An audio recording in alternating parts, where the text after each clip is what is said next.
He told me I was too much the same night he chose another girl over me, and that sentence has been rotting in my memory ever since. It happened in a parking lot behind a cheap diner, the kind with flickering neon lights that make everyone look a little haunted. We were supposed to talk about our future. Instead, he looked at me with eyes that were already leaving. His phone buzzed, lighting up his face. Her name flashed across the screen. He didn't even try to hide it. He turned away from me mid-conversation, smiling in a way he hadn't smiled at me in months. When he turned back, the decision was already written all over him. "She understands me," he said. You expect too much." My chest cracked so loudly I swear I heard it. The cold night air hit my skin like shards of glass. I kept waiting for him to take it back, to realize what he was losing, but all he did was stuff his hands into his pockets and look at me like I was a problem he'd finally solved. I asked, "So that's it?" He didn't flinch. "Yeah, I'm choosing her." People talk about heartbreak like it's soft and slow, like it's tears and silence. Mine wasn't. Mine was a punch to the soul, a violent ripping of something I thought was permanent. He didn't hug me. He didn't say sorry. He just walked toward her car, where she was waiting with the engine running and the music too loud, their laughter cutting through me like a blade. I didn't chase him. I just stood there and watched the man I loved disappear into someone else's headlights. The next morning, I woke up feeling hollow, like someone had carved out pieces of me while I slept. I couldn't eat, couldn't focus, couldn't make sense of how quickly everything had fallen apart. His things were still in my apartment. His voice was still in my head. His future was still tied to mine in ways that hurt like fire. But something inside me started shifting that same day. Slowly, quietly, dangerously. I realized nobody was coming to save me. Not my friends, not my family, and definitely not him. If I wanted to breathe again, I would have to choose myself. Completely, brutally, without apology. So I did. I blocked his number, packed his clothes into a box, scrubbed my apartment until my knuckles turned raw.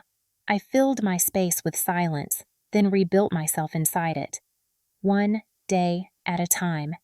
One breath at a time. Healing isn't pretty. It's shaking in the shower because the water reminds you of nights you spent together. It's deleting photos even when the memories claw at your fingers. It's waking up at 3 a.m. and fighting the urge to check his social media, knowing the truth will stab you all over again. I forced myself to live anyway. I started running. First half a mile, then a full one, then 2. Every step felt like I was pounding pieces of him out of my body. I joined a gym. I started eating better. I slept. I read. I took classes. I looked in the mirror every morning and reminded myself that his choice did not define me. But the universe must have been watching closely because karma began sharpening its edges. I didn't see him for months, not once.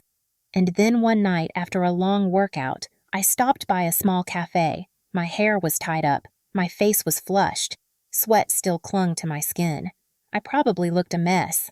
That's when I heard someone whisper my name. I turned, and there he was. But this time, he looked nothing like the man who left me. His eyes were tired, his shoulders tense, his confidence gone. He looked older somehow, worn down by something heavy. He stared at me like a ghost had walked into the room. "You look different," he said, voice barely steady. I didn't respond. I didn't need to. He swallowed hard, glancing at the door like he expected her to walk in behind him. She didn't. He cleared his throat. "Do you want to sit and talk?" "No," I said simply. The word crushed him more effectively than any long speech ever could. After that night, it was like I became a reminder he couldn't escape. I kept running into him. Mall parking lots, grocery stores, the gym he once dragged me to but never visited again. Every time he saw me, something in him cracked further. One day at the gym, he finally broke. He followed me to the exit, breath unsteady. "I messed up," he said. "I didn't realize what I had. I thought she..." I mean, we were good at first, but she turned out to be. I raised a hand. Stop. He froze. You don't have to explain, I said. I don't care. He blinked rapidly, chest rising and falling like he was drowning. Can we try again? No, I answered, the word clean, sharp, final. He looked at me the way I used to look at him, hurt, confused, desperate for something he couldn't have anymore. I chose wrong, he whispered. I chose better, I replied. He stepped closer, lowering his voice. I still love you. I stepped back, creating a distance I should have created long before. I don't. The truth hit him like a storm. His breath hitched, his jaw tightened. His eyes glistened with the regret he thought he'd never feel. People walked past us unaware that a whole world was collapsing right outside the entrance. He wasn't losing me that day. He had already lost the version of me that needed him. The new me, the one standing tall, glowing, unbreakable, was never his to reclaim. I walked past him, my heart calm, my voice steady, my steps firm. He didn't call after me. He didn't touch my arm. He just stood there with the weight of his choices hanging from his shoulders like chains. A week later, I heard he and the girl he chose were done, badly, painfully. His friends said she treated him the way he treated me, cold, dismissive, selfish. She used him, lied to him, played with him, and then she left him for someone else, the same way he left me. Karma didn't just knock on his door, it walked straight in. But the part that surprised everyone was that I didn't celebrate. I didn't smile. I didn't care.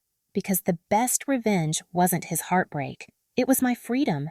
Months later, he tried one last time, a long message, an apology drenched in regret, a promise that he'd changed, a plea for another chance.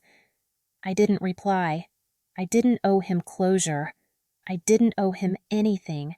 Instead, I deleted the message, set my phone down, and looked at the life I'd built brick by brick from the ruins he left behind. A life filled with peace, confidence, strength.